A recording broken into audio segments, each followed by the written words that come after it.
حضرت علی شیر خدا فرماتے ہیں بخاری مسلم میں، فرماتے ہیں مجھے قسم ہے اس ذات کی جس نے زمین چیر کے دانا پیدا کیا ہے، مجھ سے رحمت عالم صلی اللہ علیہ وسلم نے وعدہ فرمایا کہ علی یاد رکھنا تم سے صرف مومن ہی پیار کرے گا، اور جس سینے میں تمہارا بغض ہوگا وہ سینہ مومن کا نہیں منافق کا ہوگا۔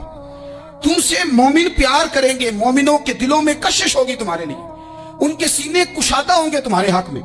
حضرت مولا علی شیر خدا کی محبت، ان کا نام آئے تو دل ٹھنڈا ہو جائے، آنکھوں میں روشنی آئے، چہرہ روشن ہو جائے، مانا یہ ہے کہ ایمان مضبوط ہے دل میں۔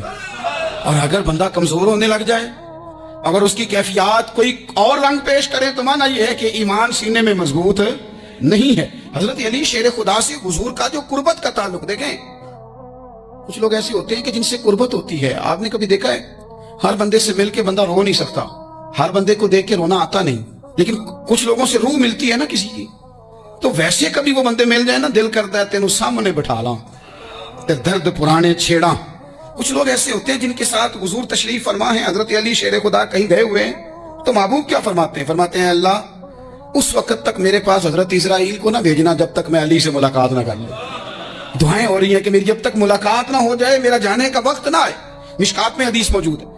تو سرور کائنات علیہ السلام کا جو ان کے ساتھ قربت ہے، حضور کا جو ان سے پیار ہے، حضور نے ہر مہاجر کو ایک انصاری کا بھائی بنایا، انصار کے اندر حضور نے بھائی چارہ قائم فرمایا، اور یہ تاریخ کا وہ والا بھائی چارہ ہے جس کی نہ اس سے پہلے کوئی مثال ہے، نہ قیامت تک دوبارہ کوئی مثال دی جا سکتی ہے۔ بھائی جب سگے بھائی جب شادی شدہ ہو جاتے ہیں نا، تو ان کی اپنی اپنی جیبیں ہو جاتی ہیں، اپنی اپنی گفتگو ہو جاتی ہے۔ 6 ماہ کے بچے کے بارے میں بھی وہ کہنے لگ جاتے ہیں میں نے بچوں کا بھی تو کچھ بنانا ہے نا۔ انہیں بالکل اب وہ چیزیں نظر آنی بند ہو جاتی ہیں جس میں والدین اور بہن بھائی شامل ہوتے ہیں، وہ کہتے ہیں میرے بھی تو بچے۔ لیکن یہ بھائی چارہ مہاجرین اور انصار کا اتنا زبردست اور معنی خیز ہے، حضور نے بھائی چارہ قائم فرمایا۔ سگے بھائیوں کو وراثت دینا مشکل ہوتا ہے، بڑا کہہ رہا ہوتا ہے کمائی تو میں نے کی تھی، چھوٹا کہہ رہا ہوتا ہے کہ باہر تو پہلے میں گیا تھا، جھگڑے۔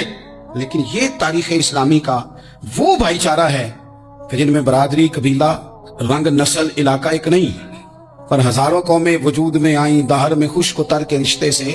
ہم نے بنیاد دوستی رکھی یاد خیر البشر کے رشتے سے۔ اور اقبال نے جن انداز میں اس مضمون کو بیان کیا ہے وہ انداز ہی نرالا ہے۔ اقبال فرماتے ہیں خاص ہے ترکیب میں قوم رسول ہاشمی، بننے میں کوئی خاص، ان کی ترکیب ہی کوئی خاص ہے۔ حضور نے بھائی بھائی بنا دیا۔ اب بھائی جن کو دینی اسلامی مذہبی بھائی بنایا ہے، وہ دوسرے بھائی کے بارے میں کیا ذہن رکھتا ہے؟ وہ کہتا ہے کہ میرے بھائی میرا کاروبار بھی آدھا تیرا، جائیداد بھی آدھی تیری، کیونکہ تو میرا بھائی ہے تو تو رسی لے کے پیمائش کر لے، میں اپنا گھر بھی بانٹ کے آدھا تجھے دینا چاہتا ہوں۔ جب اس قدر زیادہ لوگوں کی نظریاتی پختگی ہوئی اور لوگ اس قدر زیادہ مزاج رکھنے لگے، تو پھر ایک خاص قربت کا ماحول وہاں نظر آیا۔ پھر وہ جو مہاجر بن کے آئے تھے اور بہت زیادہ جن لوگوں نے جہاد کیا تھا، جد و جہد کی تھی، گھر بار چھوڑے تھے، پھر ان لوگوں کو زیادہ دشواری نہیں ہوئی، زیادہ آزمائش نہیں ہوئی دل لگانے میں اور مدینے میں رہنے میں، بڑی آسانی سے وہ لوگ وہاں رہنے لگے، اور بڑی جلدی ان کا مدینے سے اور اہل مدینہ سے پیار بڑھ گیا۔ تو میرے عزیز بھائیوں، حضور نے ہر انصاری اور مہاجر کو ایک دوسرے کا بھائی بنا دیا، سب کو بنا دیا۔ حضرت علی رہ گئے، اب یہ تو دونوں مہاجر ہیں، حضور بھی مکہ شریف سے آئے ہیں، حضرت علی بھی، بظاہر تو دونوں مہاجر ہیں، اگرچہ ساری زمین کے مالک رسول پاک ہیں، سب کو بھائی بھائی بنا دیا۔ تو اب ہر بندے کو بھائی مل رہا ہے، اور بھائی بڑے پیارے ہوتے ہیں۔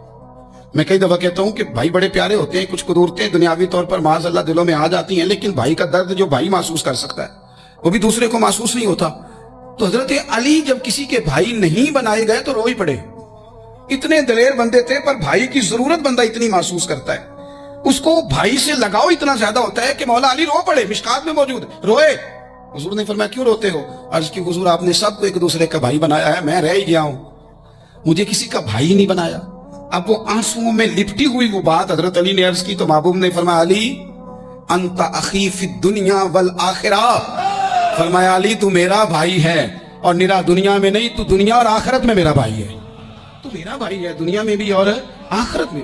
تو حضرت مولا علی شیر خدا کرم اللہ تعالی وجہہ الکریم کے جو فضائل ہیں، جو ان کی خصائص ہیں، ان کی جو فضیلت کی باتیں، میں نے جیسے کہا کہ انہیں بڑی زیادہ دلچسپی تھی میدان جہاد سے، شوق شہادت ان کا دیدنی تھا۔ ایک موقع پر نبی پاک صلی اللہ تعالی علیہ وسلم نے ارادہ فرمایا کہ حضرت علی کو اپنا نائب بنا کے مدینہ منورہ میں چھوڑ کے جایا جائے۔